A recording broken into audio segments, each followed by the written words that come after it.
meriwayatkan dari Ahmad yang bunyinya kullu mauludin yuladu alal fitrah wa abawahu yuhawidanihi ayunassiranihi au yumajjisanihi. Kalau kita terjemahkan dalam bahasa Indonesia punya demikian. Dan insya Allah ini ibu-ibu, dan ini penting calon ibu-ibu ya, calon ibu-ibu, dan ini nanti penting sebagai bekal pendidikan anak kita ya. Karena hadis ini adalah hadis yang berkenaan dengan masalah rumah tangga, satu. Yang kedua, hadis ini berkenaan dengan pendidikan anak ya. Kullu mauludin yuladu alal fitrah fa abawahu yuhawidanihi au yunassiranihi au yumajjisanihi. Kullu itu setiap, semua itu kullu. Mauludin yang dilahirkan, yuladu alal fitrah, dilahirkan dalam keadaan fitrah. Yang dilahirkan kan bayi ya. Ya, berarti bayi yang dilahirkan semuanya dalam keadaan fitrah. Nanti fitrah kita bahas belakangan. Kita lanjutkan hadisnya.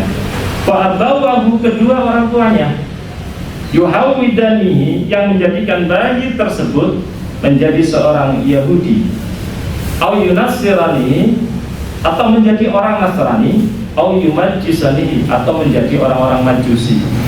Kalau Yahudi sudah paham, kemudian Nasrani sudah paham, Majusi itu adalah orang yang memiliki keyakinan terhadap penyembahan terhadap api.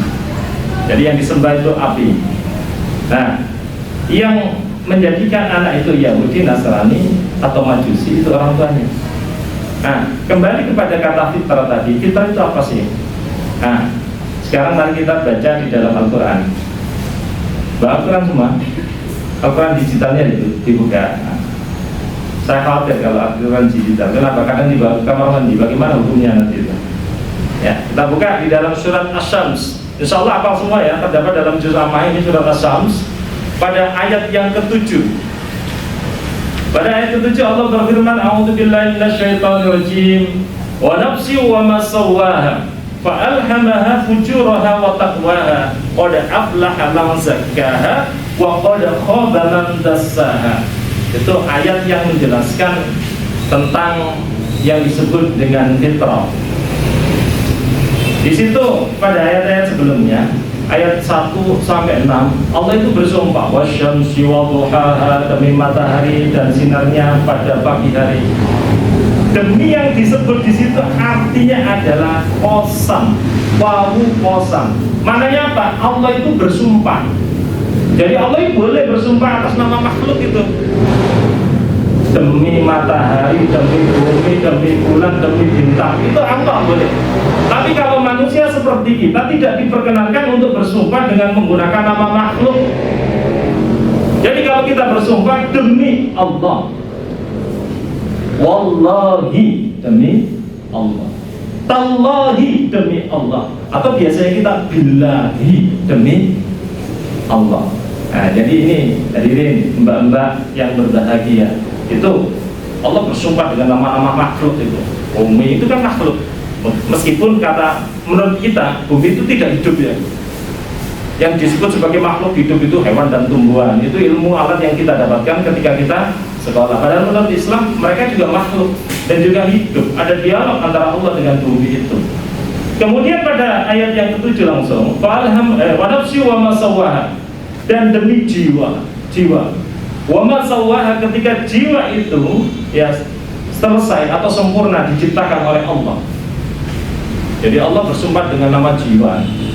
Ketika jiwa itu sudah sempurna diciptakan, Allah itu bertanya pada jiwa, alastu bi rabbikum, maka jiwa menjawab, apakah engkau menyaksikan menurut Allah bahwa aku Tuhanmu? Maka jiwa menjawab, qalu bala syahidna, kami menyaksikan bahwa engkau Tuhanmu.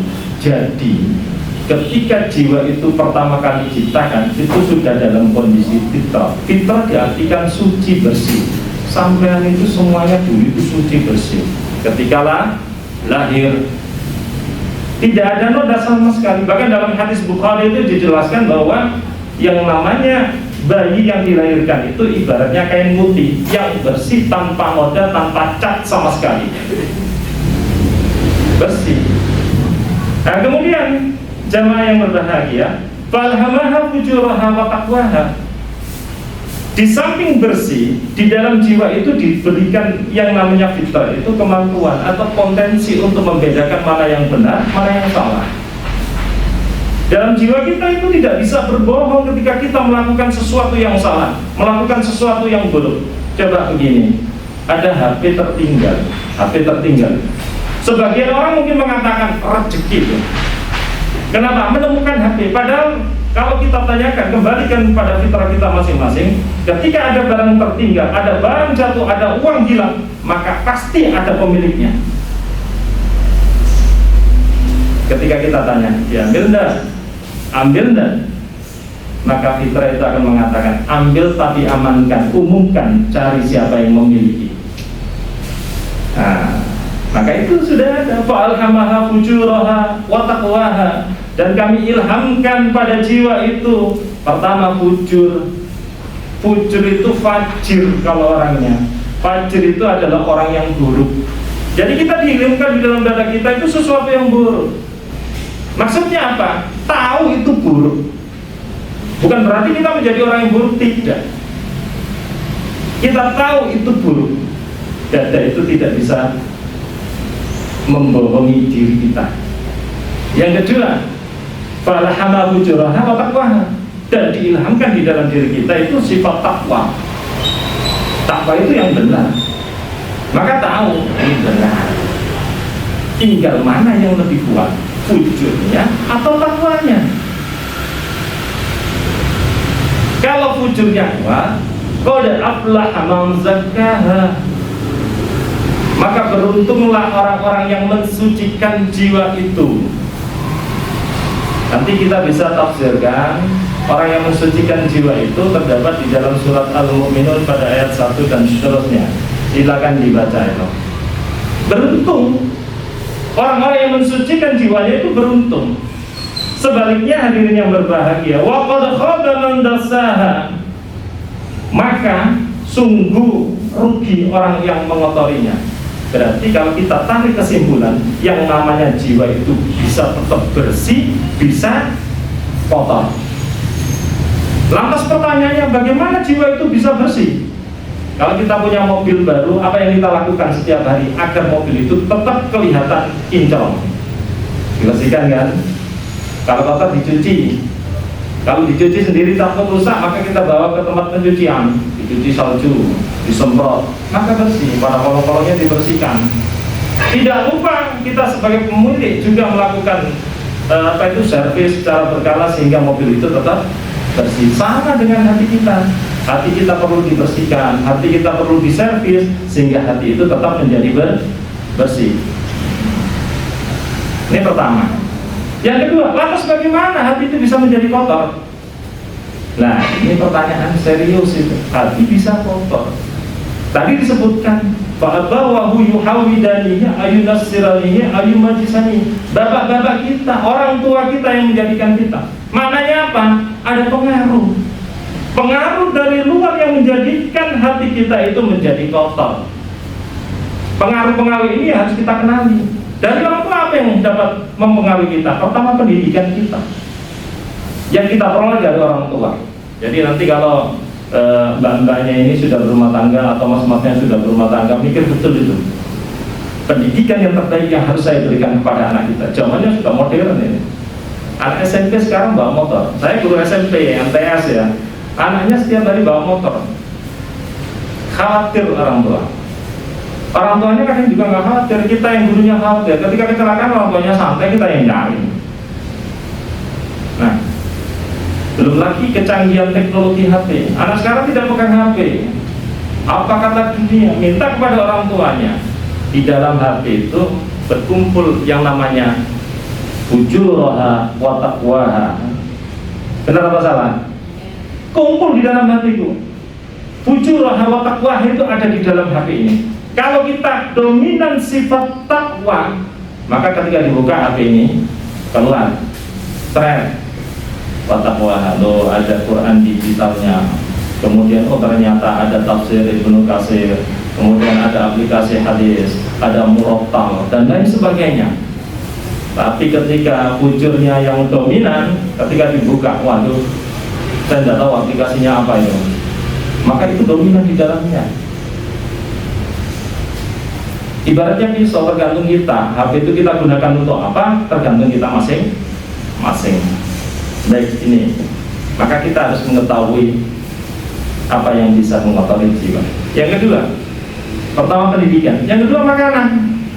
Hati-hati makanan itu. Dalam sebuah hadis disebutkan ada orang berdoa mulu-mulu doanya itu, tangannya ditengadahkan ke atas, ya Allah berikan saya ini, berikan saya ini, ya Allah ampuni dosa saya.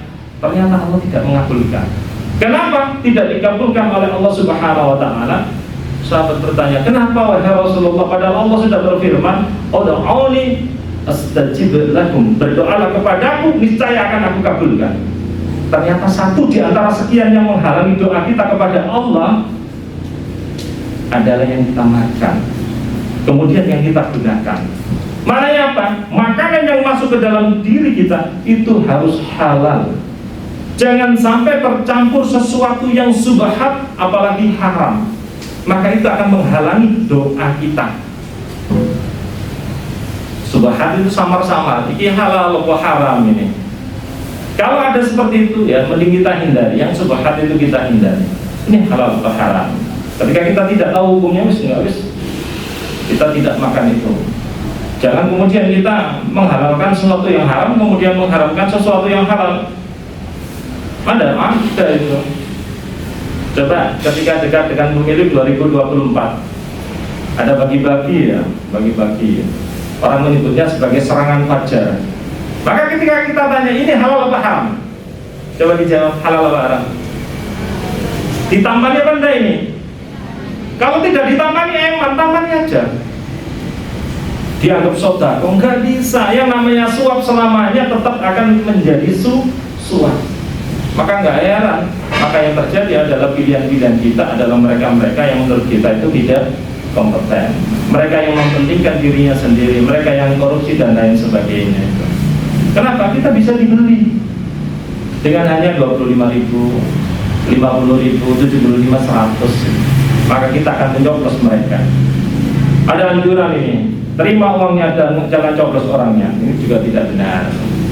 Yang haram tetap haram. Kenapa? Untuk mengapokkan mereka, Pak. Oh gitu ya.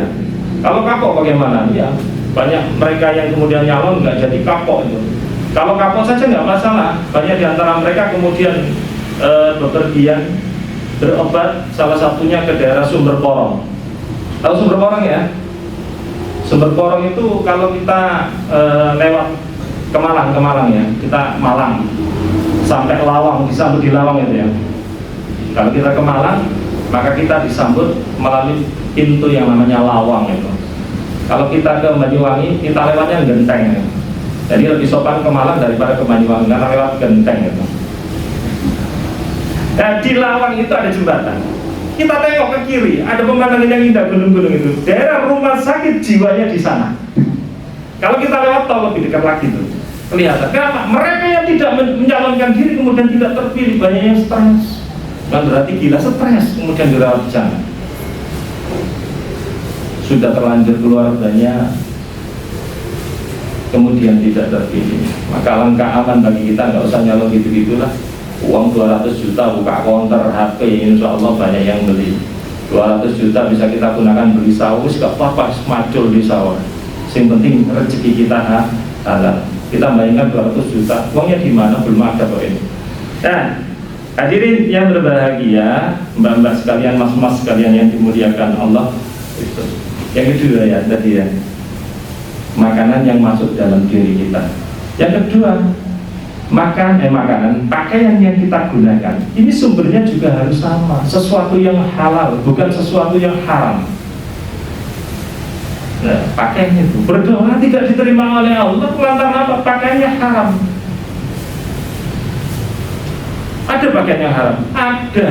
Dari mana? Satu nyuri, cara perolehannya haram. Meskipun pakaiannya halal, ayam itu halal, tapi caranya memperoleh itu haram, maka menjadi haram.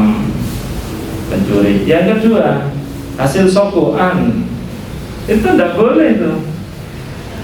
Maka jangan sekali-kali gunakan yang haram. Dapat uang haram, kemudian kita buat beli baju, ya sama saja melekat pada tubuh kita. Ketika kita gunakan sholat, maka sholat kita tidak bernilai, doa kita tidak mustajabah, tidak dikabulkan oleh Allah Subhanahu wa Ta'ala, dan jiwa kita menjadi jiwa yang kotor. Kan nggak ingin gara-gara 1.000.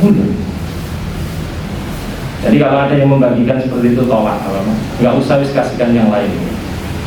Pilih saya, insya Allah. Kalau kita tidak milih tidak jadi masalah. Kenapa? Kita cari yang terbaik di antara yang terbaik tersebut. Bukankah insya Allah itu adalah sebuah kepastian bagi diri kita? Kalau tidak ada uzur lah, kita cari uzurnya. Orang ini benar apa enggak? Kalau kita pilih padahal dia tidak benar, bahaya bagi kita, bahaya bagi masyarakat kita. Itu. Tapi kalau insya Allah janji, kalau tidak ada uzur harus datang. Tapi sebagian di antara kita itu menggunakan kata insya Allah untuk menolak undangan. Besok bubur ya, insya Allah, ditunggu sampai jam 5 lebih gak datang. Ketika ditanya besoknya, loh kemarin kan kamu sudah kami undang untuk datang bubur, kenapa kau tidak hadir? Nah, saya kan sudah bilang insya Allah itu. Jadi insya Allah itu dijadikan dalil untuk menolak undangan. Itu dua yang mengotori jiwa. Kemudian yang ketiga, ketika setelah akil balik, itu lebih banyak lagi yang dapat mengotori jiwa itu. Apa saja? Ya perbuatan dosa. Ya, perbuatan dosa itu mengotori jiwa. Lama-kelamaan ketika dosa-dosa itu menumpuk, secara otomatis yang namanya fitrah manusianya itu tertutup debu-debu dosa itu. Akibatnya apa? Yang namanya fitrah itu tidak jadi pekah. Kenapa tidak pekah? Karena terlalu banyak dosa. Wis gak apa-apa. Apalagi yang muda-muda ini. Wis gak apa-apa, goncengan toh itu lapo-lapo. Nah itu pertama seperti itu dan seterusnya. Fitrahnya akan tertutup. Nah, hati-hati ketika saya bertanya, kira-kira gak apa aku gandengan itu. Nah, padahal belum nikah itu. Tanyakan pada hati kita, tanyakan. Gak usah cari dalil, lama sampean. Lama. Tanyakan saja dalam hati kita, kira-kira boleh apa enggak? Kalau hatinya menjawab tidak boleh, maka itu sudah benar. Tapi sudah kadung ya, gak popo wis, titik aneh. Nah, maka akibatnya adalah fitrah kita yang tertutup. Pertama yo goncengan, sesuai dan seterusnya. Nah, kemudian itu yang ketiga, dosa. Dan ini faktor yang paling banyak adalah dosa. Dosanya sudah banyak, tidak dibarengi dengan ibadah, maka tutup atas fitrah itu semakin kuat. Lama-lama fitrah itu tidak berfungsi. Yang ini yang berbahaya ketika fitrahnya orang sudah tidak lagi berfungsi, maka kejahatan akan menguasai dirinya. Tapi yakin fitrah itu tidak bisa hilang dalam diri manusia. Kalau tertutup iya, sama dengan hafalan Al-Quran kita, itu tidak bisa hilang kalau kita sudah hafal, cuma tertutup. Coba suatu saat ketika kita sudah hafal ayat, kemudian kita pancing dengan sedikit bacaan, kita nyandak, tinggal memunculkan kembali, digosok lagi, diusap dosa-dosa itu, insya Allah fitrahnya akan muncul kembali. Itulah yang disebut dengan proses penyucian jiwa. Nah, lantas apa hubungannya dengan puasa? Nah, kita kembali ke dalam dalilnya. Coba dalil puasa surat apa? Al-Baqarah pada ayat ke-183. Allah berfirman, A'udzubillahi minasyaitonirrajim. Ya ayyuhalladzina amanu kutiba alaikumusiyam kama kutiba alal ladzina min qablikum la'allakum tattaqun. Kalau diterjemahkan ke dalam bahasa Indonesia begini. Ya ayyuhalladzina amanu, wahai orang-orang yang beriman. Nah, yang diseru itu orang-orang yang beriman. Nanti coba dibaca di dalam Al-Quran, orang-orang yang beriman, yang imannya sungguh-sungguh itu yang bagaimana? Surat Al-Anfal pada ayat kedua. Ini mencontohkan orang-orang yang imannya benar-benar iman. Dan kita, kalau kita cocokkan dengan ayat ini, kayak kita ini jauh dengan iman. Surat Al-Anfal ayat 2. Alladzina idza dzukirallahu wajilat qulubuhum wa idza tuliyat 'alaihim ayatuhu zadatuhum imana wa 'ala rabbihim yatawakkalun. Pertama, orang yang beriman itu adalah alladzina idza dzukirallahu wajilat qulubuhum. Ketika diingatkan atau disebutkan asma Allah, namanya Allah, maka hatinya itu bergetar. Coba dikembalikan pada diri kita masing-masing. Pernah nggak suatu kali kita disebutkan asma Allah kemudian kita ngejer itu? Kata teman saya, ketika Ramadan iman saya meningkat. Kenapa? Ketika saya mendengarkan adzan maghrib saya ngejer. Kemudian dikomentari teman yang lainnya, itu ngejernya bukan karena iman, ngejernya luwe. Dan cepat-cepat kepingin berbuka puasa, makanya ngejer. Itu luwe. Loh, kita rasakan loh, kita itu gak ada ngejer-ngejernya ketika kerungu suara adzan. Begitu kita minta surga kepada Allah Subhanahu wa Ta'ala. Meskipun demikian kita syukuri sebagai nikmat dari Allah. Yang kedua, fa idza tuliyat 'alaihim ayatuhu zadatuhum imana. Ketika dibacakan atau dinampakkan ayat-ayat Allah, baik yang qauliyah maupun kauniyah, maka imannya bertambah. Coba pernah dengar Al-Qur'an kemudian imannya bertambah? Pernah? Kok gak ada yang jawab? Pernah ya? Alhamdulillah. Kalau di rumah saya dengar Al-Quran kadang waktu ngamuk-ngamuk Pak. Nopo saya ngaji wis gawe nah. Mic-nya itu dipolkan jam 10 itu belum selesai ngajinya. 10 apa? 10 malam. Kita waktunya tidur, nggak bisa tidur. Rame di depan. Loh. Dengar suara Al-Quran malah bikin ngamuk itu. Makanya Menteri Agama kemarin itu mengeluarkan surat edaran. Yang salah satu surat edaran itu membatasi penggunaan corong masjid. Kalau mau adzan boleh dibacakan ayat-ayat Al-Quran 5 menit sebelum adzan, itu boleh. Setelah adzan 5 menit pujian boleh. Tapi untuk sholat berjamaahnya dilarang untuk menggunakan corong atas, gunakan corong bawah. Kenapa? Biar tidak mengganggu masyarakat sekitar, biar tidak mengganggu masjid atau musola yang ada di sampingnya. Loh, bisa terganggu? Bisa. Contoh, imamnya baca, masjid ini membaca surat Al-Asr, masjid yang sampingnya jarak sekitar 1 km itu membaca surat Ad-Din, yang membaca Al-Asr. Wal 'asr innal insana lafi khusr illa alladziina aamanu wa 'amilus shalihati falahum ajrun ghairu mamnun. Nyambung enggak? Gara-gara dengar surat Ad-Din. Nah, makanya dibatasi itu.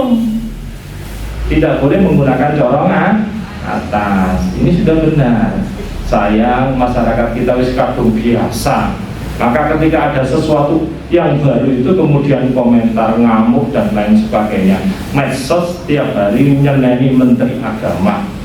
Menteri Agama kan entos. Kalau kayak itu gak apa-apa. Go. Belum. Itu buahnya itu saya saksikan di medsos. Ya Allah, kok gini sih? Padahal niatnya sudah bagus. Nah, hadirin yang dimuliakan Allah, dalilnya itu tadi ciri-cirinya.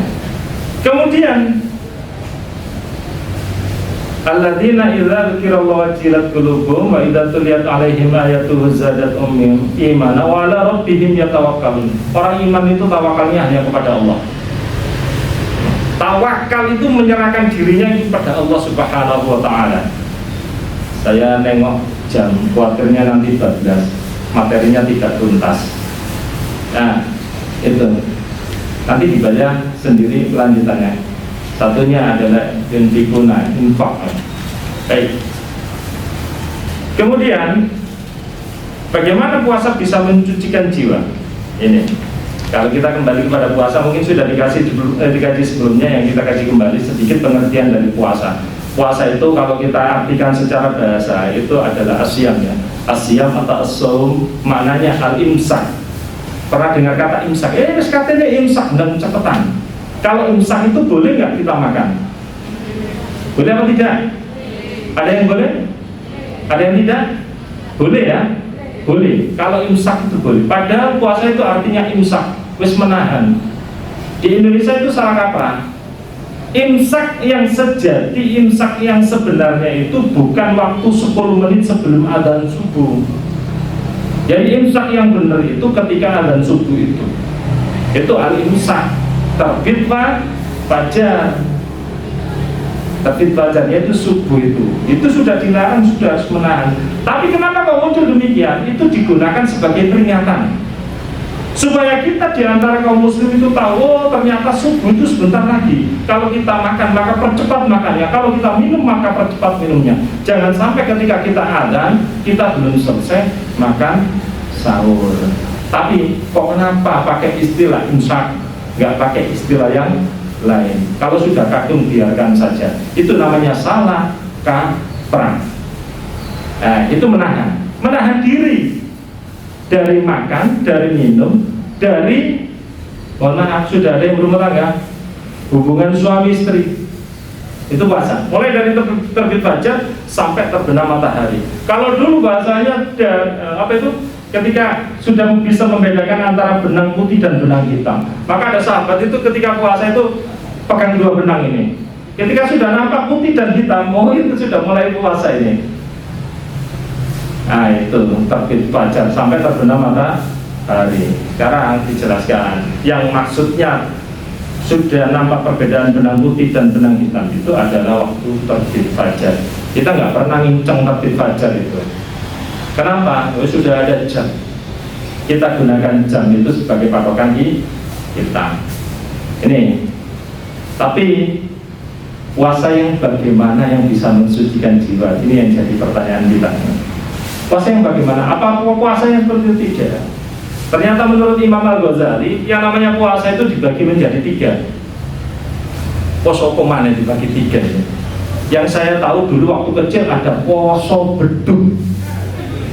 Oke ya, betul Anda? Ketika kita sudah kelas 4 poso asar, kemudian poso maghrib. Tidak ada yang ada itu poso Ramadan gitu. Atau puasa sunnah. Standarnya sama, mulai terbit fajar sampai terbenam matahari. Kalau kita sampai waktu zuhur itu namanya latihan. Dan tidak etis ketika kita sudah akil balik masih latihan berpuasa. Itu untuk anak-anak. Aku gak kuat puasa beduk ya, itu jenenge mokel. Mokel wis gede mokel. Panas ya.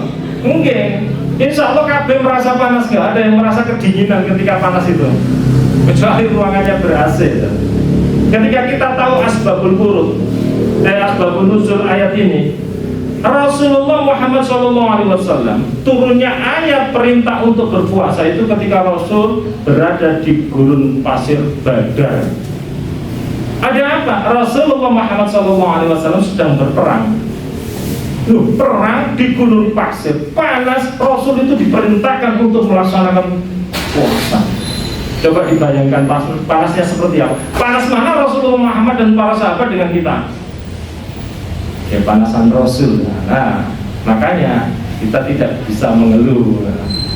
Karena puasa dalam Islam itu sudah distandarkan sesuai dengan kemampuannya manusia. Baik, puasa yang pertama menurut Al-Ghazali adalah puasa am. Kalau kita terjemahkan bahasa Indonesia, puasa orang umum. Ya puasanya kita lah. Tapi tidak hanya sekedar kaum muslim, tapi non muslim pun ada yang melaksanakan puasa. Contoh orang Jawa itu ada puasa namanya puasa telasan. Apa puasa telasan itu? Puasa telasan itu puasa malam 1 suro. Jadi mulai terbit fajar nanti sampai jam 12 malam baru boleh untuk masuk rumah. Nah selama itu kemana? Kita tidak boleh berada di dalam rumah dan tidak boleh ngayuh, tidak boleh ketemu dengan orang. Makanya telasan kita berada di alas. Lah serem lah, iya. Baru ketika jam 12 malam kita masuk ke rumah kita masing-masing. Kemudian oleh yang namanya orang